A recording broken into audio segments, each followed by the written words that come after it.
They've been described as the worst rains in living memory. Homes and property across South Sudan submerged under muddy water. Livestock killed, harvests decimated, livelihoods destroyed.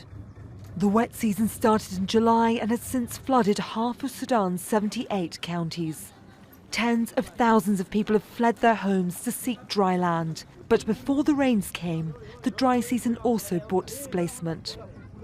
Mother of 7, VORGOL POULO, fled her home when the floodwaters rose in her village in July. She had already twice been forced from her village this year because of ethnic fighting. Our home was hit by floods before, so when this flood came, we left. We don't have plastic sheeting for shelter or a canoe. We were displaced by the fighting and we fled, but we came back. A war that started in 2013 led to millions of people being displaced.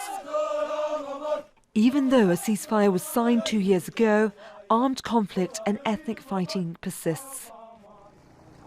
REGINA NGACHAN hasn't left her village, even though her home is surrounded by water. The nurse says she's doing what she can to help her sister, who fled from the nearby village of Gamurak when fighting broke out. They have nothing.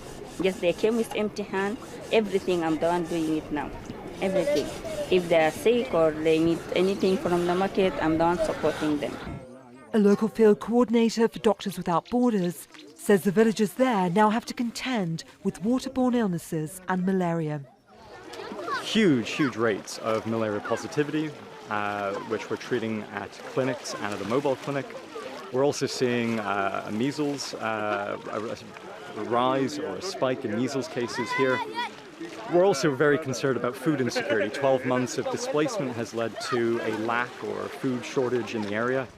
The flooding and violence have left people in desperate need of food, shelter and water.